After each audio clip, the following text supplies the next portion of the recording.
জাতীয় থেকে আন্তর্জাতিক প্রান্তিক জনপদ থেকে নগর চারপাশে ঠিক কী ঘটছে এই মুহূর্তে তা নিয়ে আয়োজন এখন চারদিক। সঙ্গে আছি আমি সিফাত শাহরিয়ার। এবার পহেলা বৈশাখে মঙ্গল শোভাযাত্রার নাম বর্ষবরণ আনন্দ শোভাযাত্রা হবে বলে জানিয়েছেন ঢাকা বিশ্ববিদ্যালয়ের চারুকলা অনুষদের ডিন ডক্টর আজহারুল ইসলাম চঞ্চল। এটি নাম পরিবর্তন নয়, বরং আগের নামে ফেরা বলে জানিয়েছেন ঢাকা বিশ্ববিদ্যালয়ের উপাচার্য অধ্যাপক ডক্টর নিয়াজ আহমেদ খান। এবার শোভাযাত্রা হবে জুলাই অভ্যুত্থানের আবহে। শুক্রবার সকালে ব্রিফিংয়ে একথা জানান তারা। ঢাকা বিশ্ববিদ্যালয়ের চারুকলা অনুষদের সংবাদ সম্মেলনে এই তথ্য জানানো হয়। এ সময় উপাচার্য বলেন, 1989 সালের এই নাম ছিল আনন্দ শোভাযাত্রা, তাই এটি পরিবর্তন নয়, পুনরুদ্ধার। আরও জানানো হয়, এবারের কোনো ব্যাচকে বাদ দেওয়া হয়নি, কোনো প্রাক্তন ছাত্রকে কমিটিতে রাখা হয়নি। এদিকে আয়োজন ঘিরে 14 এপ্রিল সকাল থেকে বেলা 12টা পর্যন্ত মেট্রো রেলের শাহবাগ ও ঢাকা বিশ্ববিদ্যালয় স্টেশন বন্ধ থাকবে। এছাড়াও বিকেল 5টার পর ঢাকা বিশ্ববিদ্যালয় ক্যাম্পাসে কেউ ঢুকতে পারবে না, কেবল বের হতে পারবেন। একটা ফেসিবাদী শাসন ব্যবস্থার এই মঙ্গল শব্দটাকে এমনভাবে চর্চায় নিয়ে এসেছে, এটা যথেষ্ট রকম কিন্তু ব্যাড ফিলিংস কাজ করছে সোসাইটির বিভিন্ন ধরনের মানুষের। তো আমরা চাই আমরা এই অতীতে ফিরে যেতে, যেখানে সকল মানুষের অংশগ্রহণ ছিল এবং স্বতঃস্ফূর্ত অংশগ্রহণ ছিল, যেখানে সাংস্কৃতিক জায়গার মধ্যে কোনো রাজনৈতিক আগ্রাসন ছিল না। আমরা নাম পরিবর্তন করছি না, আমরা আমাদের পুরনো নাম এবং ঐতিহ্য ফেরত যাচ্ছে, যেটা দিয়ে চারুকলার এই কার্যক্রম শুরু হয়েছে। আনন্দ শোভাযাত্রার নববর্ষে আমরা এবার যেটি মূল প্রতিপাদ্য করেছি, প্রতিপাদ্যে দুটো মেসেজ আছে। একটি মেসেজ হচ্ছে একটি নিবর্তনমূলক স্বৈরাচারী ব্যবস্থার অবসান, যে দানবীয় মুখাভায়ক বলেন কিংবা আমাদের ওই সময়ে ব্যাপকভাবে ব্যবহৃত আমাদের ছাত্র জনতার হাতে পানির বোতল, সেটি হচ্ছে সেই প্রতিবাদী আখ্যানের প্রতিফলন।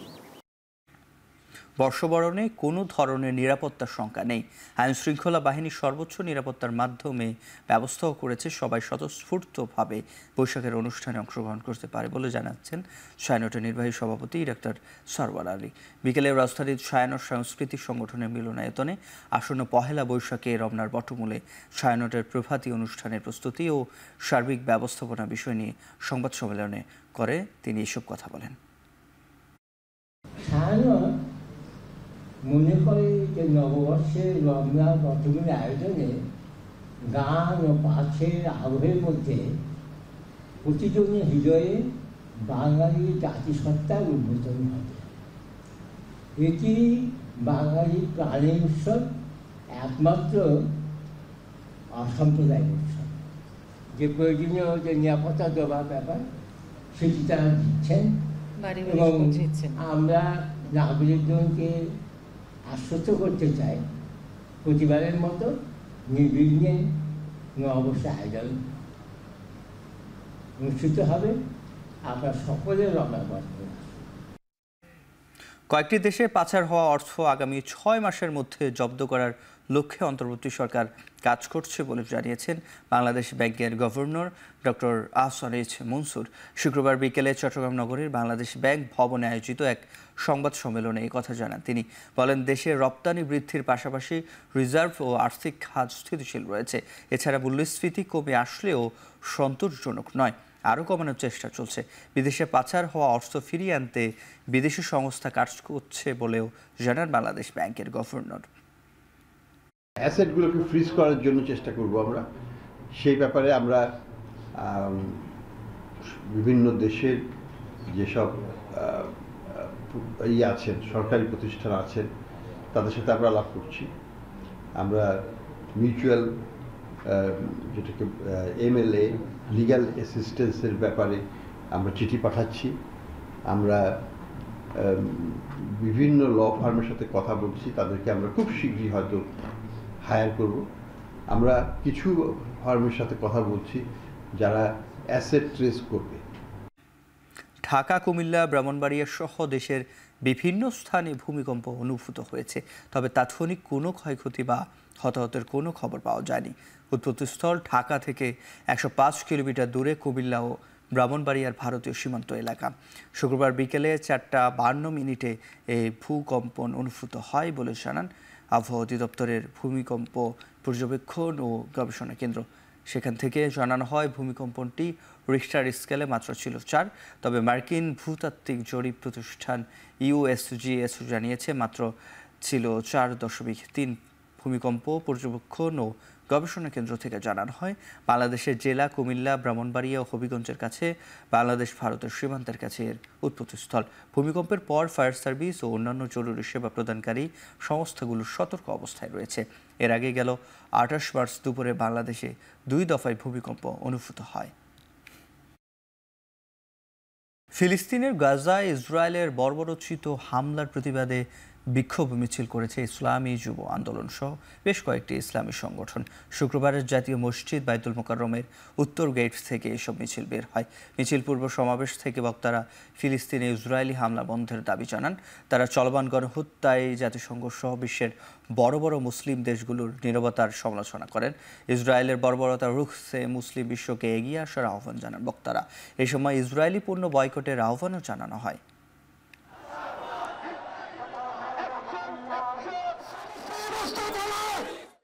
এই যুদ্ধ থামানোর জন্য সারা বিশ্বের মুসলমানরা আমরা যদি ঐক্যবদ্ধ হতে পারি, তখন ওই ইসরায়েল নামক কোন রাষ্ট্র পৃথিবীতে থাকতে পারবে না।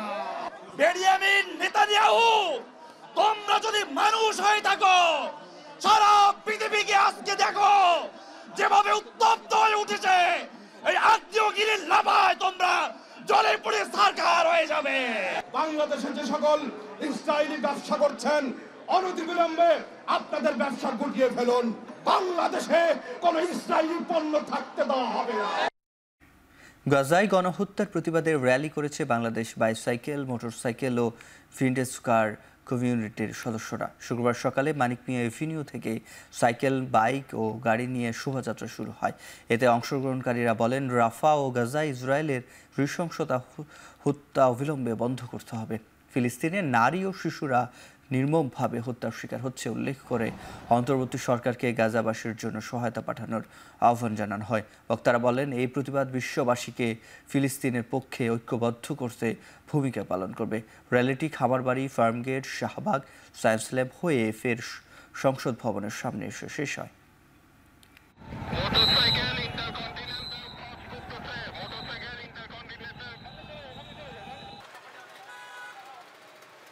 আমরা বাংলাদেশে যারা আছি তারা আসলে কিছু করতে পারবো না, তবুও আমরা পুরো বিশ্বকে জানিয়ে দিতেছি আমরা যে মুসলিম সব এক।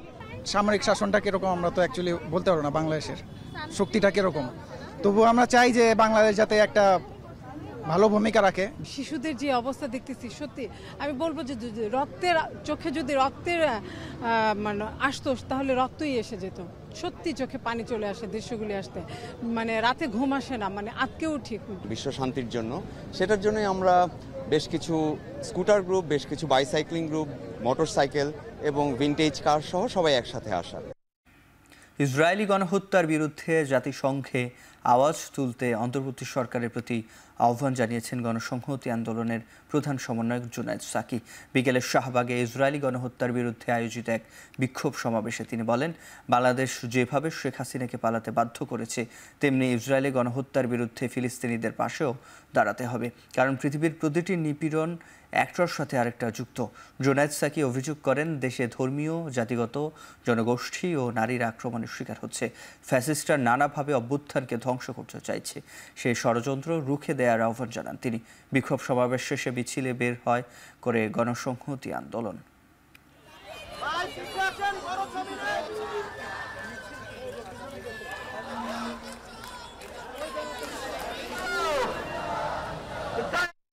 অন্তর্বর্তী সরকারকে আজকে সারা দুনিয়ায় মানুষের সাথে একাত্ম হয়ে এই গণহত্যার বিরুদ্ধে দাঁড়াতে হবে। আমরা অন্তর্বর্তী সরকারের প্রধান, মাননীয় প্রধান উপদেষ্টা প্রফেসর ডক্টর মোহাম্মদ ইউনূসের কাছে পরিষ্কার করে আহ্বান করি, আপনি বাংলাদেশের যেমন প্রধান উপদেষ্টা, তেমনি শান্তিতে নোবেল পেয়ে আপনি সারা দুনিয়ার মানুষের কাছে স্বীকৃত। আপনি এই গণহত্যার বিরুদ্ধে আজকে সোচ্চার হন। সারা দুনিয়ার মানুষের কাছে আন্তর্জাতিক পরিসরে এই গণহত্যা বন্ধের জন্য উদ্যোগ গ্রহণ করুন। বাংলাদেশের সাথে ইসরায়েলের প্রযুক্তিগত, ব্যবসায়িক ও পরোক্ষ কূটনীতি সহ সব ধরনের সম্পর্ক ছিন্ন করার দাবি করেছে চট্টগ্রামের ফিলিস্তিন সংহতি মঞ্চ। বিকেলে চট্টগ্রামের বিপ্লব উদ্যানের সমাবেশ থেকে এই দাবি জানানো হয়। একই সাথে গণহত্যার দায়ে ইসরায়েলের বিচার ও ফিলিস্তিনের স্বাধীনতার দাবিও জানানো হয়। বক্তারা বলেন, নির্বিচারে গণহত্যা চললেও মানবতার দোহাই দেয়া রাষ্ট্রগুলো নীরব ভূমিকা পালন করছে। এছাড়া ফিলিস্তিনের পক্ষে না দাঁড়ানোয় মুসলিম দেশগুলোর নেতাদেরও সমালোচনা করেন প্রতিবাদকারীরা। বিগত সরকারের আমলে তৃতীয় রাষ্ট্রের মাধ্যমে ইসরায়েলের তৈরি আড়িপাতা প্রযুক্তি ক্রয়ের চুক্তি উন্মোচনের দাবিও তোলা হয়। এ সময় ইসরায়েলি পণ্য বর্জনের পাশাপাশি প্রতিবাদ সমাবেশ থেকে হামলা ও ভাঙচুর না করতে সকলের প্রতি আহ্বান জানানো হয়।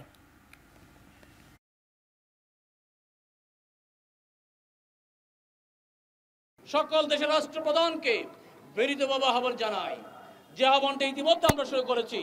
Deer sister Iftihal Abu Saad and also Beni Agrawal, you are not alone.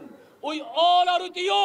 ইসরায়েলের সাথে রাজনৈতিক, কূটনৈতিক এবং সব ধরনের প্রযুক্তিগত, সামরিক যে চুক্তিগুলো সেগুলা মানুষের সামনে এনে সেগুলা অনতিবিলম্বে সেগুলো বাতিল করতে হবে। প্রধান উপদেষ্টা ডক্টর মোহাম্মদ ইউনূসের প্রতি আমরা অনুরোধ জানাবো, উনি একজন আন্তর্জাতিক ব্যক্তিত্ব, ওনার এই মুহূর্তে সুবর্ণ একটা সুযোগ এসেছে বিশ্ব মুসলিম নেতাদের কাছে, বিশ্ব মুসলিমদের কাছে নেতা হিসেবে আবির্ভূত হওয়ার।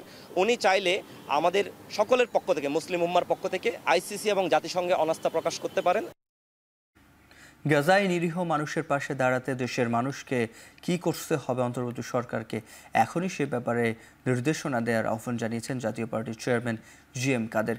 ইসরায়েলের নৃশংসতার প্রতিবাদে দুপুরে কাকরাইলে জাতীয় পার্টির কেন্দ্রীয় কার্যালয় চত্বরে প্রতিবাদ সমাবেশে কথা বলেন তিনি। এছাড়াও গাজায় নিরীহ মানুষের পাশে বাংলাদেশ সরকারকে দাঁড়ানোর আহ্বান জানান তিনি। বলেন, দেশের জন্য সবাইকে একত্রিত হয়ে গাজার পাশে ঐক্যবদ্ধ থাকতে হবে। পরে বিক্ষোভ মিছিল বের করে জাতীয় পার্টি। এ সময় আগামী রোববার দেশব্যাপী জাতীয় পার্টির বিক্ষোভের ডাক দেওয়া হয়।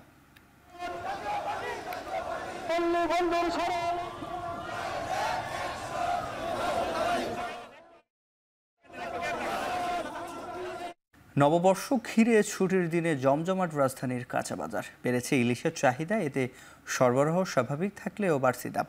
কারওয়ান বাজারে ঘুরে দেখা যায় সাপ্তাহিক ছুটির দিন পাওয়ায় অনেকেই নববর্ষের বাজার করছেন। এদিকে বাজারে কমেছে সব ধরনের মাংসের দাম, অন্যদিকে ঈদের পর বেড়েছে বিভিন্ন ধরনের সবজির দাম। চালের বাজারও চড়া, আমদানি কমায় বস্তা প্রতি দাম বেড়েছে 100 থেকে 200 টাকা। ব্যবসায়ী বলছেন, নববর্ষের আগে সব মিলিয়ে স্বস্তি থাকলেও সামনে সবজির দাম আরও বাড়ার শঙ্কা রয়েছে।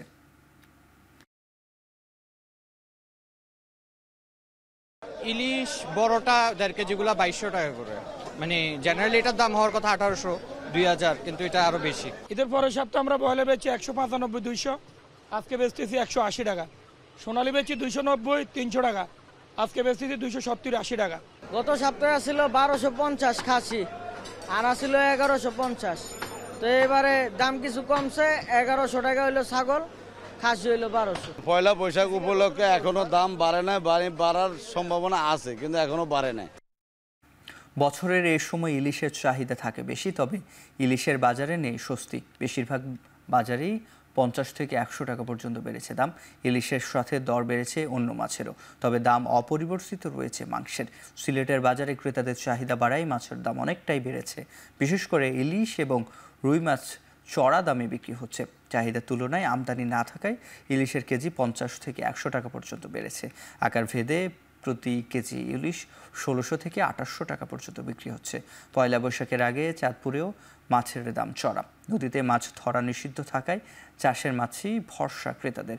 চাহিদার তুলনায় সরবরাহ কম থাকায় সব ধরনের মাছের দাম বেড়েছে 20 থেকে 50 টাকা পর্যন্ত।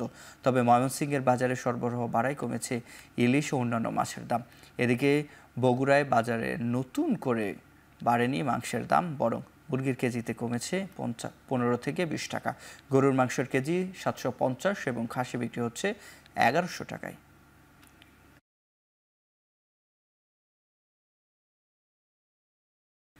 রেলের সার্বিক মান উন্নয়নের লক্ষ্যে পাহাড়তলির ওয়াগন মেরামত কারখানা, ডিজেল ওয়ার্কশপ ও সিআরবি রেলওয়ে হাসপাতাল পরিদর্শন করেছেন উপদেষ্টা ফাউজুল কবির খান। শুক্রবার সকালে এসব প্রতিষ্ঠান পরিদর্শন করেন তিনি। পাহাড়তলীর ওয়াগন ও কোচ মেরামত কারখানা পরিদর্শন করে নতুন কোচ ও ওয়াগন তৈরি পরামর্শ দেন কর্মকর্তাদের। পরে উপদেষ্টা সিআরবি রেলওয়ে হাসপাতাল পরিদর্শনে যান। এ সময় 100 শয্যায় এই হাসপাতালে শুধু একজন চিকিৎসক ও যন্ত্রপাতির সংকটে অসন্তোষ প্রকাশ করেন তিনি। বলেন, চট্টগ্রাম মেডিকেলের রোগীর চাপ কমাতে এই হাসপাতালকে জেনারেল হাসপাতালে রূপান্তরিত করতে কাজ করছে সরকার। পরে রেলের মান উন্নয়নে পূর্বাঞ্চল কার্যালয়ের সংশ্লিষ্ট কর্মকর্তা ও অংশীজনদের সাথে মতবিনিময় করেন রেলপথ উপদেষ্টা।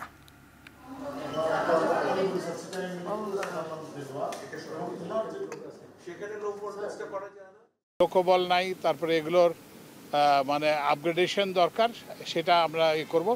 এবং শুধু এইটা না, এইগুলোকে আমরা এখন এগুলো আছে রিপেয়ার অ্যান্ড মেনটেন্যান্স, তো এগুলোকে আমরা এখন মর্যাদায় যে অ্যাসেম্বলি ওয়ার্কশপের মর্যাদা উন্নত করার জন্য আমরা এখন ডিপিপি প্রণয়ন হচ্ছে। চট্টগ্রাম কক্সবাজার মহাসড়ক 6 লেনে উন্নীত করতে 2 থেকে 3 বছর সময় লাগবে বলে জানিয়েছেন সড়ক পরিবহন উপদেষ্টা ফাউজুল কবির খান। সন্ধ্যায় পূর্বাঞ্চল রেলওয়ের সদর দপ্তর সিআরবিতে সাংবাদিকদের এসব কথা জানান তিনি। জানান, এই মহাসড়ক উন্নীত না করা পর্যন্ত যানবাহন চালকদের সচেতন হওয়ার পরামর্শ দেন এই উপদেষ্টা। এ সময় সড়ক ও জনপথ দপ্তরের কর্মকর্তা জানান, ইতিমধ্যে সড়কটি 6 লেনেই উন্নীত করতে ফিজিবিলিটি স্টাডি করেছে জাইকা। সবকিছু সম্পূর্ণ করে ঋণ চুক্তি করতে আগামী বছরের জানুয়ারি পর্যন্ত সময় লাগতে পারে। এবার গ্রীষ্মে কেমন লোডশেডিং হবে তা নিয়ে আভাস দেন উপদেষ্টা ফাউজুল কবির খান। বলেন, লোডশেডিং এবার প্রথমে ঢাকায় এবং পরে অন্য জায়গায় হবে বলেও জানান উপদেষ্টা। এ সময় সবাইকে কক্ষের এসি তাপমাত্রা 25-এ রাখার অনুরোধ করেন তিনি। এর আগে সকালে রেলের মান উন্নয়নে পূর্বাঞ্চল কার্যালয়ের সংশ্লিষ্ট কর্মকর্তা ও অংশীজনদের সাথে মতবিনিময় করেন এই উপদেষ্টা। দুর্ঘটনা প্রবণ ওই রাস্তাটা এবং ওই যে পর্যটনের নিডস মিট করার জন্য এটা আমরা নিঃসন্দেহে বাড়াবো, 6 লেন করবো, করব। কিন্তু আপনাদের একটা জিনিস মনে রাখতে হবে যে যত তাড়াতাড়ি করি, আপনি যত কথাই বলেন 6 লেনের রাস্তা তো আর 2 বছরের আগে কিংবা 3 বছরের আগে হবে না। এই সময়টায় কিন্তু জনসচেতনতা বাড়াতে হবে। তো ওই জন্য ওখানে কিন্তু যারা করেন, মানববন্ধন করতেছেন, তারাও যদি এগুলোর দিকে একটু মনোযোগ দেন আর কি, যে ওখানে ওনারা যদি করেন, ক্যাম্পেইন করেন, তারপরে ড্রাইভারদের সঙ্গে যাতে করেন, তারপরে স্পিডে গাড়ি না চালায়। যে সকল রাজনৈতিক দল ক্ষমতায় যাওয়ার স্বপ্ন দেখছে, বর্তমান পরিস্থিতিতে ইসলামী আন্দোলনকে পাশ কাটিয়ে কোনো দলেরই সেই স্বপ্ন পূরণ হবে না বলে মন্তব্য করেছেন দলটির আমির মুফতি সৈয়দ মোহাম্মদ রেজাউল করিম। শুক্রবার বিকেলে যশোর কেন্দ্রীয় ঈদগাহ ময়দানে আয়োজিত সমাবেশে প্রধান অতিথির বক্তব্যে তিনি এই মন্তব্য করেন। বলেন, আলেমদের সিঁড়ি হিসেবে ব্যবহার করে ক্ষমতার মসনদে বসে জুলুম নির্যাতন করা হয়েছে, দেশের অর্থনীতি ধ্বংস করা হয়েছে, দেশের টাকা পাচার করা হয়েছে, ইসলামী আন্দোলনের কর্মীদের গুম ও খুন করা হয়েছে। এসবের পরিবর্তন ইসলামী আন্দোলন বাংলাদেশকেই করতে হবে। বহু রাজনৈতিক দলের শাসন দেখা হয়েছে উল্লেখ করে বলেন, এখন বাকি আছে ইসলামের শাসন ব্যবস্থা দেখার। ইসলামী আন্দোলন বাংলাদেশের যশোর জেলার শাখার উদ্যোগে আয়োজিত জনসভায় কেন্দ্রীয় নেতৃবৃন্দের পাশাপাশি অংশ নেন দলটির বিভিন্ন পর্যায়ের নেতাকর্মীরা।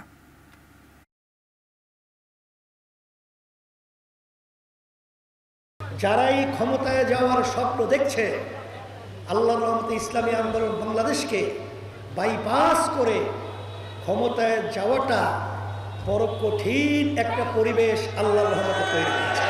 বিএনপি দেখেছি, আওয়ামী লীগ দেখেছি, জাতীয় পার্টি দেখেছি, এখন বাকি রয়েছে ইসলামের শাসন দেখা। আর একমাত্র ইসলামী শাসনের মধ্যেই দুনিয়াতে শান্তি, আখিরাতে মুক্তি। নির্বাচন ও সংস্কারকে মুখোমুখি দাঁড় করিয়ে দেশে একটি সংকট তৈরির চেষ্টা করা হচ্ছে বলে মন্তব্য করেছেন গণ অধিকার পরিষদের সভাপতি নুরুল হক নূর। শুক্রবার মানিকগঞ্জের সিংগাইর সরকারি পাইলট উচ্চ বিদ্যালয় মাঠে আয়োজিত জনসভায় প্রধান অতিথির বক্তব্যে এই মন্তব্য করেন তিনি। দেশের রাজনৈতিক দলগুলো যখন চাইবে তখনই নির্বাচন হবে। ইতিমধ্যেই প্রধান উপদেষ্টা নির্বাচনের সম্ভাব্য সময় জানিয়েছেন, তাই নির্বাচন আগে না সংস্কার আগে এ নিয়ে বিভক্ত তৈরি না করার আহ্বান জানান নূর। এছাড়া একটি গোষ্ঠী রাজনৈতিক ফায়দা হাসিল করতে দেশে অস্থিরতা তৈরির অপচেষ্টা চালাচ্ছে, তাই এই বিষয়ে সবাইকে সতর্ক থাকার আহ্বান জানান গণ অধিকার পরিষদের সভাপতি। এর আগে বিকেলে সিংগাইর উপজেলা গণ অধিকার পরিষদ আয়োজিত জনসভায় যোগ দেন সাধারণ সম্পাদক রাশেদ খান সহ কেন্দ্রীয় ও জেলা উপজেলা পর্যায়ের নেতাকর্মীরা।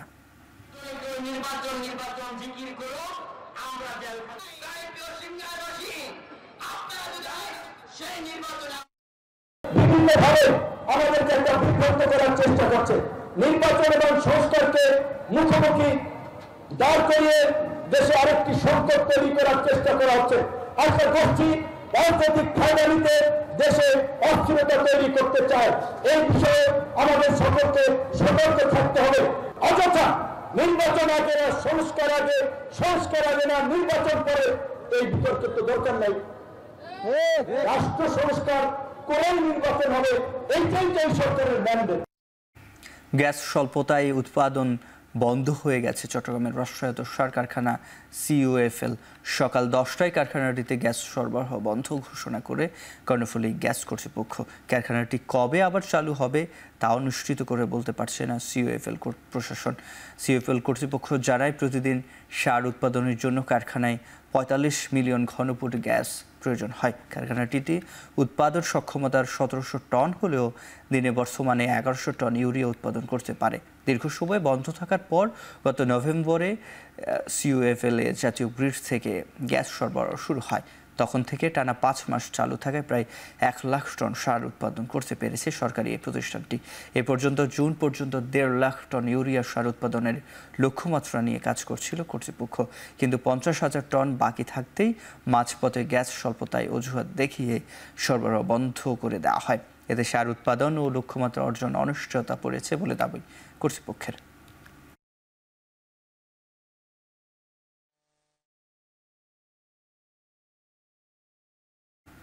জলবায়ু সুরক্ষা ও জ্বালানি নিরাপত্তা নিশ্চিতের আহ্বান জানিয়েছে গ্লোবাল স্ট্রাইক কর্মসূচি পালন করেছেন দেশের পরিবেশবাদী কর্মীরা। সকালে রাজধানীর জাতীয় প্রেস ক্লাব এবং মানিক মিয়া এভিনিউতে সংসদ ভবনের সামনে প্রতিবাদ সমাবেশের আয়োজন করা হয়। বক্তারা বলেন, জীবাশ্ম জ্বালানিতে অর্থায়ন বন্ধ, নবায়নযোগ্য শক্তির সম্প্রসারণ ও টেকসই কৃষিতে বিনিয়োগ বাড়াতে হবে। তারা বলেন, উন্নত দেশগুলো জীবাশ্ম জ্বালানিতে অর্থায়ন করে সংকট সৃষ্টি করছে।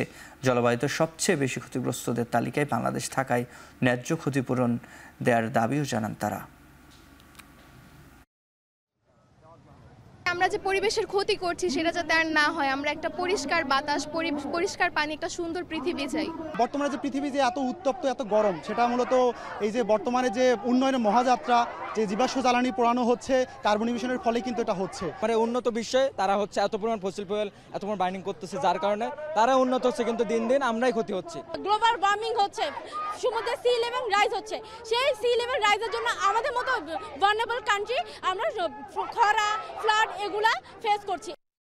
নাটোরে মসজিদের অর্থের হিসাব চাওয়াকে কেন্দ্র করে আওয়ামী লীগ বিএনপি সংঘর্ষের ঘটনা ঘটেছে। এতে আহত হয়েছেন অন্তত 10 জন। কেটে দেওয়া হয়েছে এক বিএনপি কর্মীর হাতের রক। শুক্রবার জুমার নামাজের পর গুরুদাসপুরে মসিন্দা ইউনিয়নের রানীগ্রাম মসজিদ কমিটির বৈঠকে এই ঘটনার সূত্রপাত। পুলিশ জানায়, রানীগ্রাম মসজিদ কমিটির সাধারণ সম্পাদক ছিলেন ওয়ার্ড যুবলীগের সাধারণ সম্পাদক লাবলুর রহমান। শুক্রবার জুমার নামাজ শেষে মসজিদ কমিটির বৈঠকে তার কাছে যাবতীয় হিসাব চায় বিএনপি নেতা এরশাদ আলী ও তার সমর্থকরা।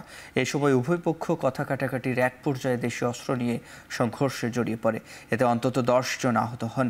তাদের মধ্যে বিএনপি কর্মী ও এরশাদ আলীর ভাই আব্দুল হাকিমের হাতের রক কেটে দেওয়ায় তাকে রাজশাহী মেডিকেলে নেওয়া হয়েছে। খবর পেয়ে ঘটনাস্থলে পৌঁছে পুলিশ পরিস্থিতি নিয়ন্ত্রণে আনে।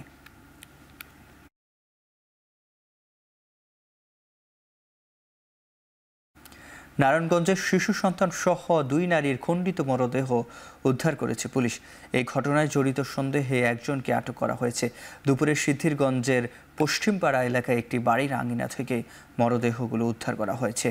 পুলিশ জানায়, বাড়ির উঠানের পাশে পরিত্যক্ত একটি জায়গা থেকে দুর্গন্ধ আসে। এ সময় ইটের স্তূপের নিচ থেকে বস্তাবন্দি অবস্থায় শিশু সন্তান সহ 2 নারীর মরদেহ দেখতে পান স্থানীয়রা। খবর পেয়ে ঘটনাস্থলে পৌঁছে লাশ উদ্ধার করে মর্গে পাঠায় পুলিশ। স্থানীয়রা জানান, স্বামী সন্তান ও প্রতিবন্ধী বড় বোন স্বপ্নাকে নিয়ে ভাড়া বাসায় থাকতেন পোশাক শ্রমিক লামি আক্তার। স্বামী ইয়াসিন নেশাগ্রস্ত হওয়ায় সম্প্রতি তাদের মধ্যে পারিবারিক কলহ দেখা দেয়। এরই জেরে 4 বছরের শিশু সন্তান আব্দুল্লাহ সহ স্ত্রী লামি ও তার বড় বোন স্বপ্নাকে হত্যা করা হয়েছে বলে ধারণা করা পুলিশ।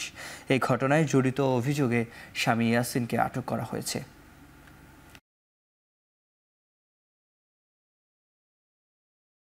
বোনের জামাইও কইছে যে আমি তোকে দুজনের আমি শান্তি দিব না, আমি তোর দুজনে মাইরা যদি আমি জেলও খাটি আমার কোনো দুঃখ নেই। আমি স্যার আমি বিচার চাই, আমার বাপ মার নাই কেউ নাই, আর এমন ফাঁসিতে ঝুলাবেন যেন জীবনে যেন কেউ জামাই বউরে যেন মারবে না। লামি আক্তারের ফ্যামিলি তার হাজব্যান্ড ইয়াসিন আলীকে সন্দেহ করে এবং বলে যে এই ঘটনা তাকে দিয়ে সম্ভব। তো আমরা ইয়াসিন আলীকে আমরা গ্রেপ্তার করেছি, সে সন্দেহজনক, তাকে জিজ্ঞাসাবাদ চলছে এবং আইনানুগ যা ব্যবস্থা আছে সেটা প্রক্রিয়াধীন। নাটোর আদালতের গ্রিল কেটে মালখানার দুর্ধর্ষ চুরির ঘটনা ঘটেছে। মালখানার আলমারি ভেঙে বিপুল অঙ্কের টাকা ও স্বর্ণ অলংকার লুট করা হয়েছে। আলামত নষ্টে দুর্বৃত্তরা আদালত চত্বরে সিসি ক্যামেরার সংযোগ বিচ্ছিন্ন করেছে, নিয়ে গেছে ভিআরবি শিরোনাম। এই ঘটনায় 5 প্রহরী সহ 7 জনকে পুলিশ হেফাজতে নেওয়া হয়েছে।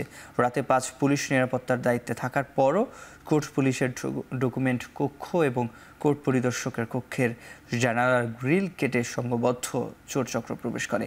এরপর সদর সার্কেলের মালখানার তালা কেটে আলমারি ভেঙে টাকা ও স্বর্ণ অলংকার লুট করে তারা। শুক্রবার বেলা 11:30টায় কোর্ট পুলিশের এক সদস্য গ্রিল কাটা দেখে ঊর্ধ্বতন কর্তৃপক্ষকে খবর দেয়। জানা যায় গেল মাসে সিংড়া থেকে উদ্ধার গাইবান্ধার এলজিইডির নির্বাহী প্রকৌশলী সাবিউল ইসলামের 37 লাখ টাকা মালখানায় রাখা হয়েছিল। এছাড়া 10 ভরি স্বর্ণ অলংকার এবং 19 ভরি রূপাও ছিল আলমারিতে। তবে মামলার আলামত খোয়া গেছে কিনা সে বিষয়ে তদন্ত করছে পুলিশ। আলামত উদ্ধারে কাজ শুরু করেছে সিআইডির ক্রাইম সিন টিম। এছাড়া পিবিআই, ডিবি সহ পুলিশের বিভিন্ন টিম কাজ শুরু করেছে। আমাদের অফিসাররা ঘটনাস্থলে আসছে, আমরা আমাদের রেজিস্টার যাচাই বাছাই করে দেখছি। আসলে এটা তো অনেক বড় একটা মালখানা, অনেক কিছু থাকে। তা আমরা আসলে পূর্ণাঙ্গ তালিকা বলতে একটু সময় লাগবে, যেহেতু আমরা চেকলিস্টটা যাচাই বাছাই করে বলতে হবে। মূলত আমরা খোঁজার চেষ্টা করতেছি কোন দিকে ঘটনা ঘটতেছে। 2-1টা স্থান আমরা চিহ্নিত করছি, 2-1টা গ্রিল ভাঙা। সাভারে একদিনে মহাসড়কে চলন্ত বাসে আলাদা 2টি ছিনতাইয়ের ঘটনা ঘটেছে। যাত্রী সেজে ছিনতাইকারীরা লুট করে নেয় নগদ অর্থ ও স্বর্ণ অলংকার। এতে দিনের বেলাতেও যাত্রীবাহী বাসে উঠতে ভয় পাচ্ছেন অনেকেই।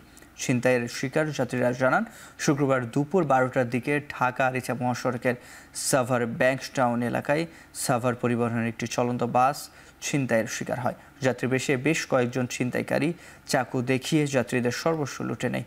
এর কিছু সময় পরেই মহাসড়কটির সিএনবি এলাকায় রাজধানী পরিবহনের একটি বাসে একই কায়দায় যাত্রীদের কাছ থেকে নগদ অর্থ ও স্বর্ণ অলংকার লুট করে। খবর পেয়ে সাভার মডেল থানা পুলিশ ঘটনাস্থল পরিদর্শন করে।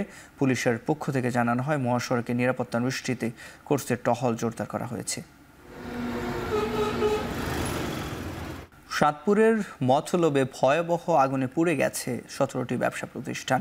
সকালে উপজেলার মুন্সিরহাট বাজারে এই অগ্নিকাণ্ড ঘটে। স্থানীয়রা জানায়, শুক্রবার সকালে মুন্সিরহাট বাজারের হার্ডওয়্যারের দোকানে আগুন দেখতে পান তারা। পরে তা দ্রুতই ছড়িয়ে পড়ে আশপাশের দোকানে। এ সময় খবর পেয়ে মতলব ও চাঁদপুর ফায়ার সার্ভিসের 4টি ইউনিট ঘটনাস্থলে পৌঁছে আগুন নিয়ন্ত্রণে কাজ শুরু করে। পরে 1 ঘন্টার চেষ্টায় আগুন নিয়ন্ত্রণে আসে। এ সময় পুড়ে যায় ফার্মেসি, হার্ডওয়্যার, মুদি ও ফলের দোকান সহ 17টি ব্যবসা প্রতিষ্ঠান। এতে অন্তত 7 কোটি টাকার ক্ষয়ক্ষতির দাবি ব্যবসায়ীদের। তবে প্রাথমিকভাবে আগুন লাগার কারণ সম্পর্কে জানাতে পারেনি ফায়ার সার্ভিস।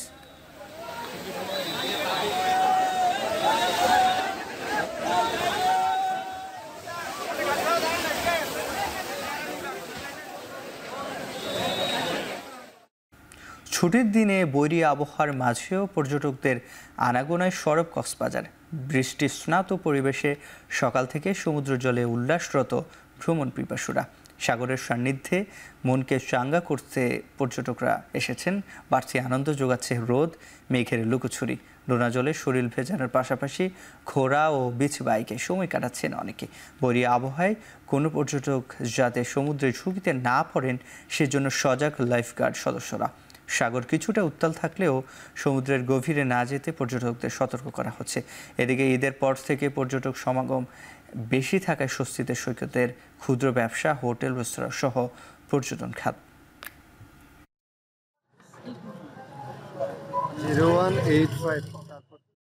ভোলায় অবহেলায় রোগীর মৃত্যুর অভিযোগে পুলিশের সামনে চিকিৎসককে মারধরের অভিযোগ উঠেছে রোগীর স্বজনদের বিরুদ্ধে। শুক্রবার বিকেলে ভোলা সদর হাসপাতাল গেটের সামনে এই ঘটনা ঘটে। এই সময় পরিস্থিতি নিয়ন্ত্রণে চিকিৎসককে পুলিশি হেফাজতে নেওয়া হয়। প্রত্যক্ষদর্শী ও স্থানীয়রা জানায়, সদর উপজেলার ব্যবসায়ী মাকসুদুর রহমান দুপুরে অসুস্থ হয়ে পড়লে তাকে সদর হাসপাতালে জরুরি বিভাগে নেওয়া হয়। এ সময় রোগীকে রেখে জুমার নামাজ পড়তে যান medical officer doctor Naimul Hasnat. নামাজ শেষে পরীক্ষা নিরীক্ষা করে রোগীকে মৃত ঘোষণা করেন অভিযুক্ত চিকিৎসক। এতে অবহেলায় অভিযোগে ক্ষুব্ধ হয়ে ওঠেন রোগীর স্বজনরা। চিকিৎসককে অবরুদ্ধ করে বিক্ষোভ করেন তারা। পরে পুলিশের সহায়তায় হাসপাতাল ছাড়ার সময় তাকে মারধর করেন স্বজনরা।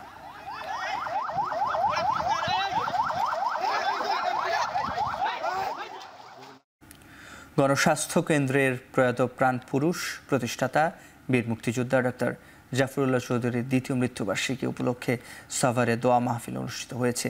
বিকেল ৩টায় সাভারের নামাজ ভিত্তিক মেডিকেল কলেজে এই স্মরণসভা ও দোয়া মাহফিল অনুষ্ঠিত হয়। ডাক্তার জাফরুল্লাহ চৌধুরীকে স্মরণকালের শ্রেষ্ঠ উদ্যোক্তা আখ্যায়িত করে স্মরণসভায় বক্তারা বলেন, জাফরুল্লাহ স্বপ্ন দেখতেন, তার সকল স্বপ্নের বাস্তবায়নের আগেই তিনি পৃথিবী ছেড়ে চলে গেছেন। তবে তার স্বপ্ন বাস্তবায়নে দিনরাত কাজ করছে। বক্তারা আরও বলেন, জাফরুল্লাহ চৌধুরী ছিলেন দেশ, মানুষ ও স্বাধীনতার পক্ষে। তিনি মজলুমদের আশ্রয় ছিলেন। প্রয়াত হয়েও মানুষের হৃদয়ে তিনি বেঁচে আছেন বলে জানান বক্তারা।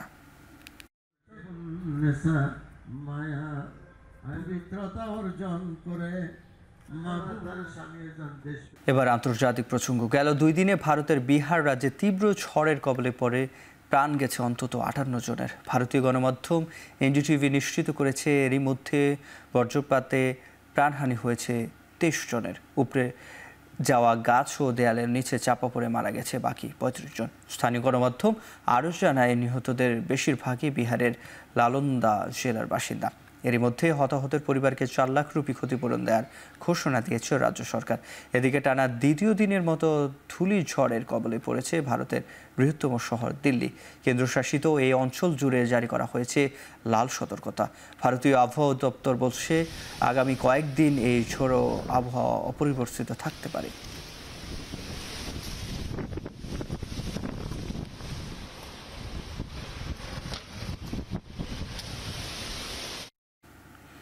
যুক্তরাষ্ট্রের সঙ্গে পাল্লা দিয়ে এবার মার্কিন পণ্যে 125% পাল্টা শুল্ক আরোপ করল চীন। এই বাণিজ্য যুদ্ধে কয়েক ধাপে চীনা পণ্যের ওপর মোট 145% শুল্ক আরোপ করেছে ট্রাম্প প্রশাসন। ডোনাল্ড ট্রাম্পের শুল্ক আরোপ ইস্যুতে প্রথমবারের মতো মুখ খুললেন চীনের প্রেসিডেন্ট শি জিনপিং। জানালেন, অনৈতিকভাবে চাপিয়ে দেওয়া কোনো সিদ্ধান্তকে ভয় পায় না বেইজিং। যদিও মার্কিন প্রেসিডেন্ট বলছেন এখনও আলোচনায় বসতে রাজি তিনি। চলমান বাণিজ্য যুদ্ধে পরাজয় মেনে নিয়ে চীনের পক্ষ থেকেই প্রথম পদক্ষেপ আসবে বলেও আশা ওয়াশিংটনের। যদিও বিশ্লেষকরা বলছেন, শি জিনপিংয়ের পক্ষ থেকে আলোচনায় এগিয়ে আসার কোনো সম্ভাবনা নেই। দুই পরাশক্তির এই বাণিজ্য যুদ্ধের প্রভাবে আবারও নিম্নমুখী যুক্তরাষ্ট্র ও এশিয়ার শেয়ার বাজার। আন্তর্জাতিক বাজারে কমেছে ডলারের দর, সেই সঙ্গে রেকর্ড ছুঁড়েছে স্বর্ণের দরও। প্রতিটি আউন্স সোনার দর ছাড়িয়েছে $3,200।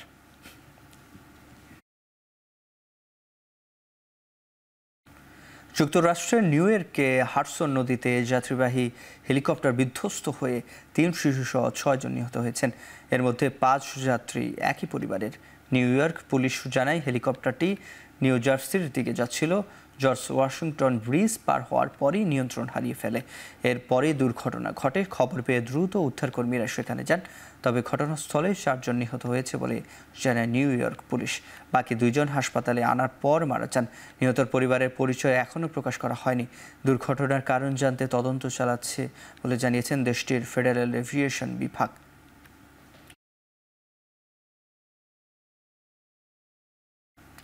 গাজায় হামাসের হাতে জিম্মিদের ফিরিয়ে আনার আলোচনার অগ্রগতি হয়েছে। মার্কিন মন্ত্রিসভার বৈঠকে এই কথা জানান প্রেসিডেন্ট ডোনাল্ড ট্রাম্প।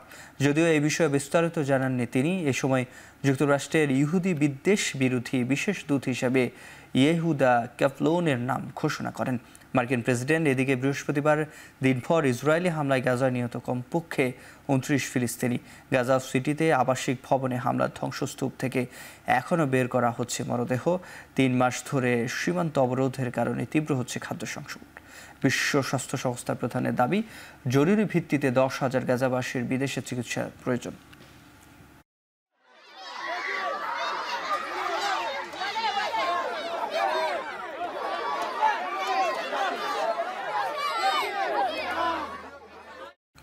ইউক্রেনকে নতুন করে প্রায় 2,400 কোটি মার্কিন ডলার মূল্যের সামরিক সহায়তার প্রতিশ্রুতি দিয়েছে যুক্তরাষ্ট্র ছাড়া অন্তত 50টি মিত্র দেশ। যুক্তরাজ্য জার্মানির চেষ্টায় শুক্রবার ব্রাসেলসের ন্যাটো সদর দপ্তরে হওয়ায় রুদ্ধদ্বার বৈঠক থেকে আসে এসব সিদ্ধান্ত। মোট সহায়তার মধ্যে চলতি বছর 58 কোটি ডলার মূল্যের নতুন সামরিক সহায়তার প্রতিশ্রুতি যুক্তরাজ্যের, আর 2029 সাল পর্যন্ত ইউক্রেনকে 1,250 কোটি ডলারের বিমান প্রতিরক্ষা ব্যবস্থা এবং অন্যান্য সামরিক সরঞ্জাম সরবরাহের প্রতিশ্রুতি দিয়েছে জার্মানি। রাশিয়ার পক্ষ থেকে যুদ্ধবিরতির পথে হাঁটার কোনো লক্ষণ না থাকায় কিয়েভকে শক্তিশালী করতেই সহায়তা করা হচ্ছে বলে জানিয়েছে ইউরোপীয় ইউনিয়নের পররাষ্ট্রনীতি বিষয়ক প্রধান।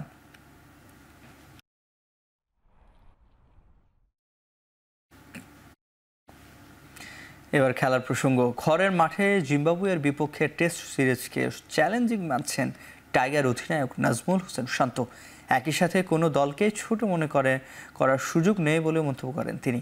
শেরে বাংলা স্টেডিয়ামে গণমাধ্যমের সাথে শান্ত জানান, চলতি বছর প্রতিটি টেস্টকে গুরুত্ব দিয়ে পরিকল্পনা করবে বাংলাদেশ। প্রত্যেকটা ইন্টারন্যাশনাল সিরিজে চ্যালেঞ্জ থাকে, অবশ্যই ডেফিনেটলি এখানেও চ্যালেঞ্জ থাকবে, ভিন্ন কোনো চিন্তাভাবনা থাকবে না। টু বি ভেরি অনেস্ট, আমার মনে হয় যে চ্যালেঞ্জটা অবশ্যই যেরকম একটা বড় দলের সাথে খেলার সময় যে চিন্তাভাবনা থাকে বা প্রেশার থাকে, সেম প্রেশারটাই থাকবে। কোনো দলই ছোটো না, আমি বারবারই বলতেছি, এবং প্লেয়াররা এই জিনিসটা চিন্তাও করছে না। আমি আশা করব যে সাধারণ মানুষ বা মিডিয়ার যারা আছে তারা ওইভাবে দেখছে না যে ছোট দল বা বড় দল। বিএসপিএ বর্ষসেরা ক্রীড়াবিদ নির্বাচিত হয়েছেন জাতীয় দলের তারকা অলরাউন্ডার মেহেদী হাসান মিরাজ। রাজধানীর একটি 5 তারকা হোটেলে জমকালো আয়োজনে এদিন পুরস্কার বিতরণের অনুষ্ঠানের আয়োজন করা হয়। গেল বছর টেস্টে ব্যাটে বলে অসাধারণ নৈপুণ্য দেখান মিরাজ। বিশেষ করে পাকিস্তানকে তাদের মাটিতে টেস্ট সিরিজ হোয়াইট ওয়াশ করার ক্ষেত্রে গুরুত্বপূর্ণ ভূমিকা রাখেন তিনি। 2 ম্যাচেই দলের ব্যাটিং বিপর্যয়ে হাল ধরেন 77 ও 78 রানের 2টি ইনিংস খেলে। একই বছর ওয়েস্ট ইন্ডিজের বিপক্ষে সিরিজের দ্বিতীয় টেস্টে দলকে নেতৃত্ব দিয়ে জেতান ম্যাচ। সব মিলিয়ে বর্ষসেরা ক্রীড়াবিদের এই প্রেস্টিজিয়াস পুরস্কার ওঠে মিরাজের হাতে। রানার আপ হয়েছেন আর্চার সাগর ইসলাম। এদিকে গেল বছর সাফ জেনানো ঋতুপর্ণা চাকমা হয়েছেন দ্বিতীয় রানার আপ। এছাড়া সেরা উর্সি খেলোয়াড় নির্বাচিত হয়েছেন জাতীয় দলের পেসার নাহিদ রানা। অনুষ্ঠানে উপস্থিত ছিলেন যুব ক্রীড়া উপদেষ্টা আসিফ মাহমুদ, জাতীয় ক্রিকেট দলের হেড কোচ ফিল সিমন্স, সাবেক অধিনায়ক মোহাম্মদ আশরাফুল, ফুটবল দলের সাবেক অধিনায়ক আমিনুল হক সহ বিভিন্ন ফেডারেশনের শীর্ষকর্তা ও খেলোয়াড়রা।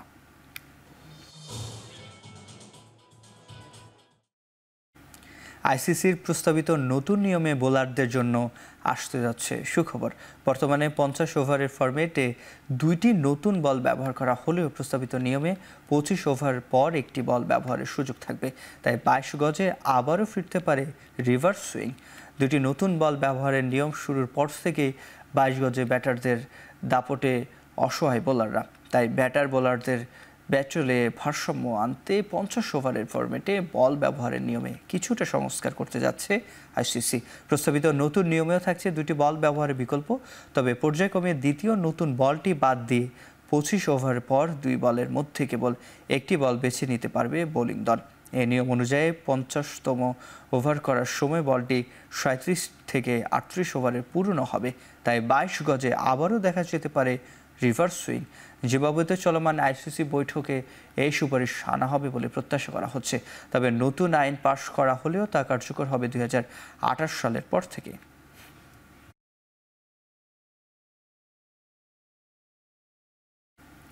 ডিপিএলে হাই ভোল্টেজ ঢাকা ডার্বিতে শনিবার মাঠে নামবে মোহামেডান ও আবাহনী। মিরপুর শেরেবাংলা স্টেডিয়ামের সকাল 9টায় মুখোমুখি হবে 2 দল। ঢাকা প্রিমিয়ার লিগে 10 ম্যাচে 18 পয়েন্ট নিয়ে এখন পর্যন্ত টেবিলের শীর্ষে আছে আবাহনী।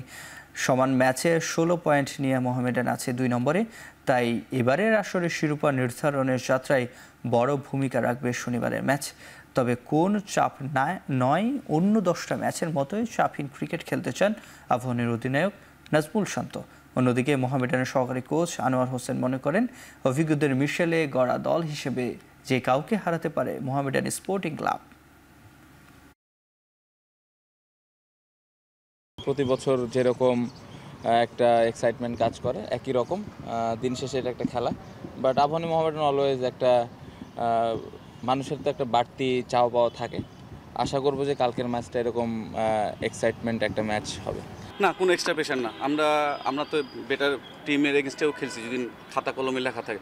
তো আমাদের নিজেদের উপর বিশ্বাস আছে, আমরাও ভালো প্লেয়ার, আমাদের ইয়াং সাইডও ভালো প্লেয়ার, আমাদের এক্সপিরিয়েন্স প্লেয়ার আছে, আমাদের ন্যাশনাল প্লেয়ারও আছে। তো আমরা যার অ্যাবিলিটি অনুযায়ী যে খেলতে পারে, আবাহনী হোক আর যেই হোক, আমি মনে করি যে আমাদের কাছে উইন করা কোনো ইস্যু না। হামজা চৌধুরীর পর কানাডিয়ান ফুটবলার সামিদ সোমও বাংলাদেশের হয়ে খেলতে সম্মত হয়েছেন। বিষয়টি নিশ্চিত করেছেন বাফুফের সহসভাপতি ফাহাদ করিম। এরই মধ্যে কাগজপত্র প্রস্তুত করার প্রক্রিয়া শুরু করেছে দুই পক্ষ। সব ঠিকঠাক থাকলে জুনে বাংলাদেশের জার্সি গায়ে তাকে দেখা যেতে পারে বলে জানিয়েছেন বাফুফের এই কর্মকর্তা। You'll be very happy to know, আলহামদুলিল্লাহ উনি কনফার্ম করেছে যে উনি বাংলাদেশের জন্য খেলতে চান। আমি আজকে সকালে ঘুম থেকে করে দেখছি অনেক সোশ্যাল মিডিয়াতে, বাট আই ওয়াজ ওয়েটিং যে আমি ওনার কাছ থেকে শুনি। সো আমি মেসেজটা ওনাকে ফরওয়ার্ড করি হোয়াটসঅ্যাপে, এবং উনি আমাকে অ্যারাউন্ড 2 PM আই থিঙ্ক, তখন অনেক সকাল ওখানে, বলে he has send me message যে উনি কনফার্ম করেছে যে হ্যাঁ উনি খেলতে চান। এখন ডিটেল আমরা আলাপ করবো ওনার সাথে আজকে রাতে কিংবা কালকে।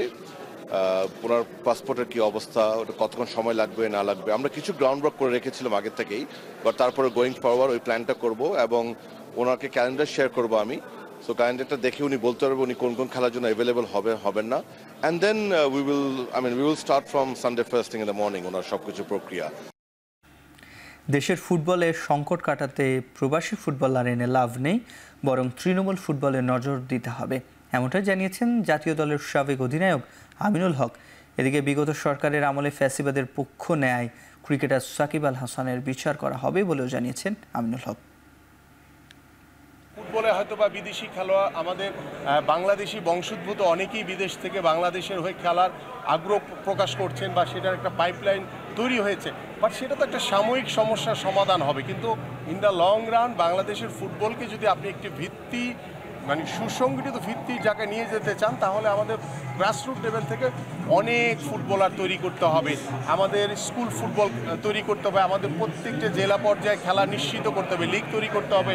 সাকিব আল হাসান বাংলাদেশের গত 17 বছরের যে স্বৈরাচার সরকারের 300 আসনের একজন এমপি ছিলেন। তিনি তার নিজের সুবিধা নেওয়ার জন্য জাতির সাথে তিনি প্রতারণা করে তিনি এই অবৈধ সংসদে একজন সংসদ সদস্য হয়েছেন। এই ধরনের একজন খেলোয়াড়কে বাংলাদেশের মাটিতে নিয়ে আসবে কি আসবে না সেটা রাষ্ট্রীয় সিদ্ধান্ত, সেটার ভিতরে আমার না। বাট আমার কোশ্চেন হচ্ছে যারা গত 17 বছর স্বৈরাচারের সাথে ছিল তাদের বিচার অবশ্যই বাংলাদেশের মাটিতে হবে ইনশাআল্লাহ। শেষ করছি এখন চারদিক।